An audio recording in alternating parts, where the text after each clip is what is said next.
Welcome to Bhardwaj astrology. आज हम बात करेंगे कि आखिर जन्म कुंडली में ऐसा क्यों होता है कि जब जन्म पत्रिका अधिक गुणों के साथ मिलाई जाती है फिर भी विवाह के बाद कुछ व्यक्तियों का वैवाहिक जीवन खत्म हो जाता है या फिर टूट जाता है। अभी कुछ दिन पहले एक महिला मेरे पास आई।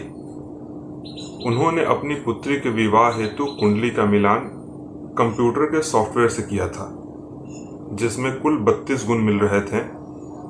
अतः विवाह करना श्रेष्ठ है, ऐसा उसमें लिखा हुआ आ रहा था। उन्होंने अपनी पुत्री का विवाह करा दिया, परंतु विवाह 6 महीने भी नहीं चला और टूट गया। उन्होंने मुझसे पूछा कि इसका कारण क्या है कि ये विवाह जो है वो टूट गया। तो आज हम इसी स्थिति पर चर्चा करेंगे कि आखिर 32 गुण मिलाने के बावजूद भी कुंडली में क्या दोष होते हैं जो दिखाता है कि व्यक्ति का विवाह टूट जाएगा।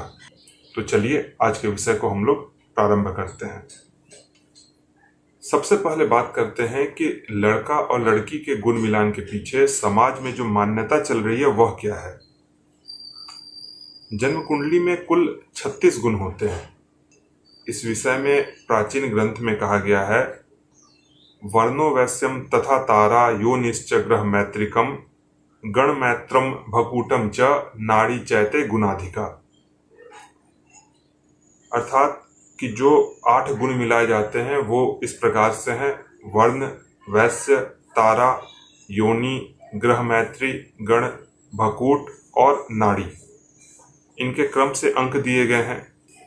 अर्थात वर्ण के अंक 1 हैं, वैश्य के अंक 2 हैं, तारा के अंक 3 हैं, योनि के 4, ग्रह मैत्री के 5, गण के 6, भकूट के 7 और नाड़ी के 8 अंक होते हैं। इन सबको जब हम मिलाएंगे तो आप देखेंगे कि ये कुल संख्याओं का जो जोड़ होता है वो 36 होता है। तो अष्टकूट में यही 36 गुण मिलाए जाते हैं।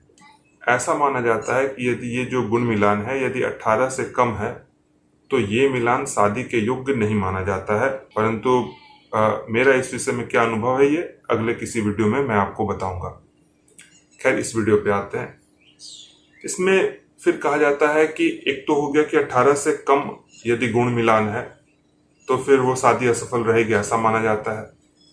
यदि 18 से 21 के बीच में गुण है तो शादी के लिए एक नॉर्मल मिलान है, ऐसा माना जाता है। यदि गुण जो है वो 22 से 24 के बीच में है तो ये विवाह के लिए अच्छा मिलान माना जाता है। 25 से 32 अगर गुण मिल रहे हैं तो ये शादी के लिए उत्तम मिलान माना जाता है। और ऐसी मान्यता है कि अगर 25 से 32 गुण मिलाकर के विवाह किया जाए तो जो शादी रहती है, जो विवाह होता है वो अच्छा चलता है। और 32 से 36 ये जो है इसको अति उत्तम मिलान माना जाता है और ऐसा माना जाता है कि ये शादी बहुत सफल रहती है। परंतु मेरे पास कई ऐसी कुंडलियां आई हैं जिसमें 36 में से 32 गुण तक मिलाकर के विवाह हुआ है, परंतु विवाह टूट गया है। मुझसे महिला ने जो प्रश्न पूछा था उसी की अगर दोनों कुंडलियों पर हम लोग विचार करें तो महिला ने जो 2 कुंडलियां मुझे दी थी उसमें लड़की की कुंडली में चंद्रमा जो है वो रोहिणी नक्षत्र के हैं और लड़के की कुंडली में चंद्रमा पूर्वा भाद्रपद नक्षत्र के हैं। अगर दोनों की कुंडली का हम लोग मिलान करेंगे तो करीब करीब 32 गुण मिलते हैं, परंतु इसके बावजूद इन दोनों का तलाक हो गया। आइए इसे समझने का प्रयास करते हैं कि आखिर इनका विवाह क्यों टूट गया। इसका मुख्य कारण है कि जन्म कुंडली मिलाते समय अधिकतर ज्योतिषी जो हैं वो अष्टकूट के गुणों को देखते हैं।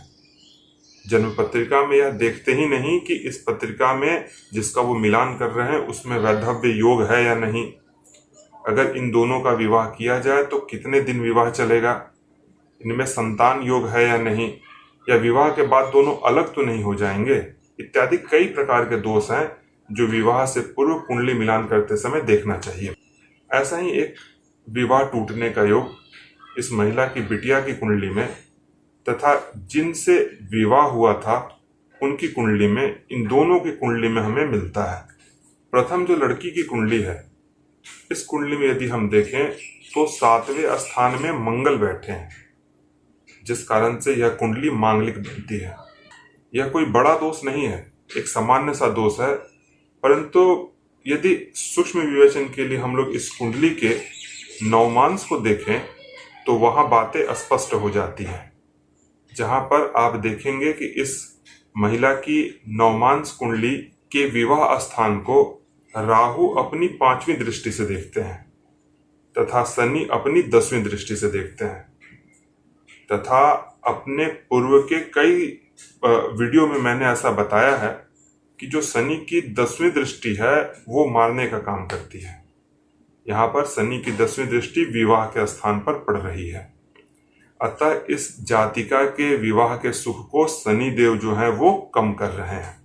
तथा नवमांश कुंडली में ही विवाह स्थान के स्वामी सूर्य को मंगल 4थी दृष्टि से देखते हैं, अर्थात सप्तम स्थान 2 पाप ग्रह राहु और शनि, इन 2 पाप ग्रहों की दृष्टि से प्रभावित है, तथा सप्तम स्थान का स्वामी सूर्य 3रे पाप ग्रह मंगल से प्रभावित है, जो दिखाता है कि इस कुंडली में विवाह का सुख अधिक दिनों तक नहीं रहेगा, क्योंकि 3 ग्रहों का प्रभाव सप्तम स्थान और सप्तमेश पर पड़ रहा है।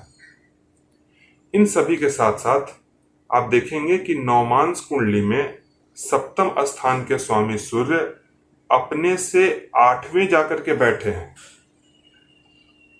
जो फिर से दिखाता है कि इस लड़की के विवाह जीवन में कष्ट रहेगा। अब यदि लड़के की कुंडली हम लोग देखें तो हम पाएंगे कि ये तुला लग्न की कुंडली है। सप्तम स्थान में मेष राशि है, जिसके स्वामी मंगल नीच के हैं, तथा यह मंगल पाप कर्तरी योग में है। मंगल के पीछे सूर्य है तथा मंगल के आगे केतु, तथा केतु अपनी 9वीं दृष्टि से सप्तम स्थान को देखते हैं। आप देखेंगे कि सप्तम स्थान और सप्तमेश दोनों पाप प्रभाव में है।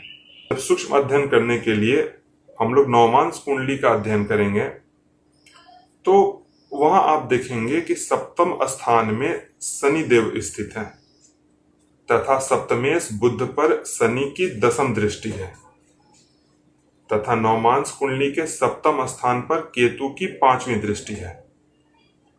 अब इतने सारे पाप ग्रहों का प्रभाव सप्तम स्थान और सप्तमेश पर है, जो दिखाता है कि यहाँ पर इस व्यक्ति को वैवाहिक जीवन में दिक्कतें आएंगी।